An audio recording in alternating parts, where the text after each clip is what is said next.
Oi, gente boa, tudo bem com vocês? Nós vamos continuar então, lembrando que nós falamos, quando nós já começamos a leitura bíblica, falamos sobre o pecado original, o primeiro pecado, o pecado de desobediência do homem para com Deus. E falamos também da promessa de Deus de que um descendente da mulher viria, de tal forma que ele seria responsável por salvar o homem, enfim, das consequências desse pecado. No outro vídeo seguinte, nós falamos do convite, de uma ordem que Deus deu a Abrão, para que ele saísse da sua terra e fosse para uma terra que Deus iria mostrar então ainda para Abrão. E Abrão crê e aceita.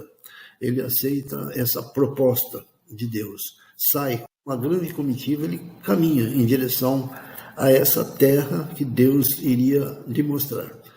E está implícito também uma promessa de que através de Abraão, uma grande nação seria gerada. E mais, que através dessa grande nação, todas as famílias da terra seriam abençoadas. Então, num certo momento, Abrão vê um problema. Ele pensa consigo mesmo, fala, puxa, eu vou ser pai de uma grande nação, mas eu não tenho filho. Como é que eu terei um filho? Né? Ele já era avançado em idade, a esposa era estéril, Sara. Então, Abrão tem uma conversa com Deus. Eu vou ler aqui no capítulo 15, tá bom? Para vocês. O Senhor tem um diálogo com Abrão.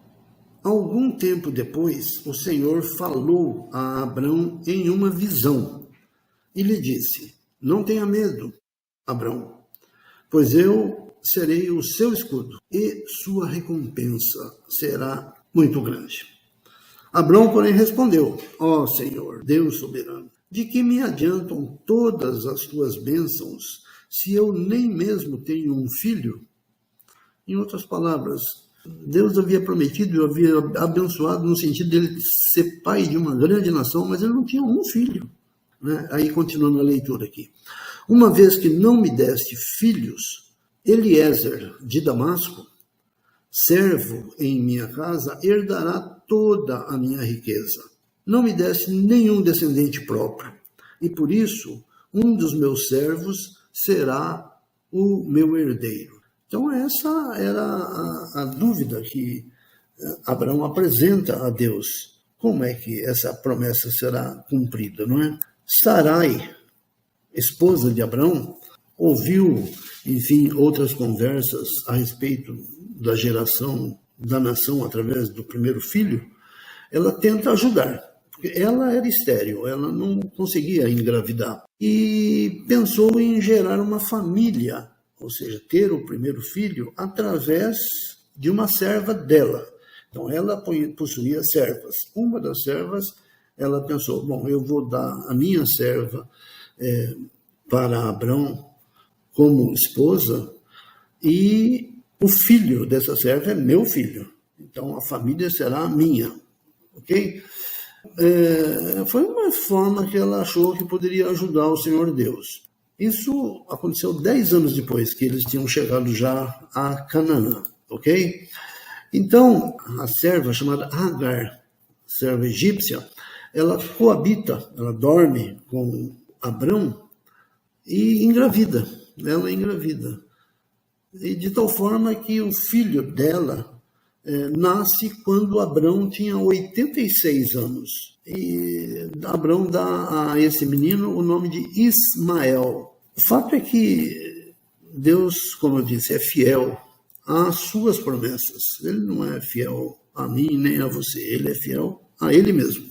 Deus é fiel às suas promessas. 13 anos depois desse acontecimento, Deus faz uma aliança com Abrão e promete, mais uma vez, que ele seria pai de muitas nações. Veja bem, pai de muitas nações. Abraão depois veio a ter diversos filhos, tá?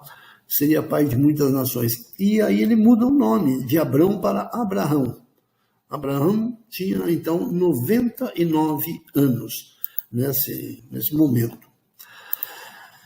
Deus também conversa com Sara e abençoa, coloca uma bênção sobre Sara, para que ela pudesse gerar um filho de Abraão.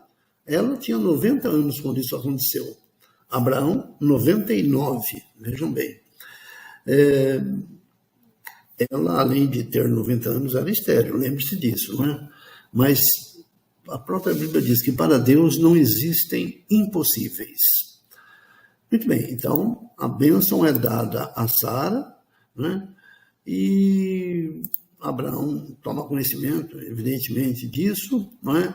Mas ele se lembra de pedir bênção para Ismael, seu filho com Hagar. Era seu filho também, não é?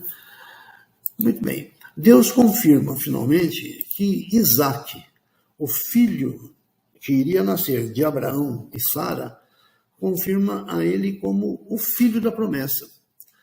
O filho da promessa, o filho do casal, que através de quem, ou através do qual, essa grande nação seria gerada, não é?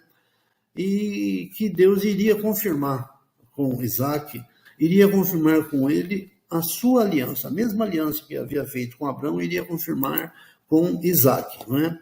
Finalmente, Sara engravida e dá à luz Isaque. Abraão tinha 100 anos, Sara 90. Sara nem acreditava, na verdade, que pudesse dar à luz, mas ela dá à luz a um filho na velhice de Abraão. E então existem promessas para Ismael de que ele seria, Ismael, filho de Agar. Então, promessas de Deus para Ismael de que ele seria também pai de uma nação. E essa nação habitaria vizinho dos descendentes de Isaque. Perceberam? Uma descendência de Isaque e uma descendência de Ismael. Os dois povos habitariam vizinhos um do outro. Muito bem. Então, eu acho que era isso que nós queríamos falar com relação a Abraão, com relação aos milagres que aconteceram na vida de Abraão, com relação a Sara, com relação à promessa, com relação, finalmente, ao filho da promessa, que é Isaque. Daqui para frente, então, nós vamos conversar agora mais particularmente sobre Isaque, no próximo vídeo, ok? Então, acho que é isso. Por hoje, seria isso aí. Abraão, Sara, Isaque e Ismael. Ok, gente boa? Tchau, tchau, hein? Obrigado pela atenção.